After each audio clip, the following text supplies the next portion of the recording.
تو با گذشتت زندگی نمی کنی، با تفسیرش زندگی می کنی. بیشتر آدم ها با گذشتشون درد نمی کشن، با تفسیری درد می کشن که هنوز ولش نکردن.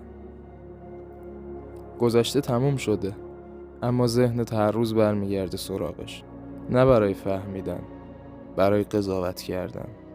حافظه ضبط صوت نیست، حافظه داستان نویسیه. هر بار که گذشته رو مرور میکنی، ذهنت حال امروزتو میچسبونه به دیروز.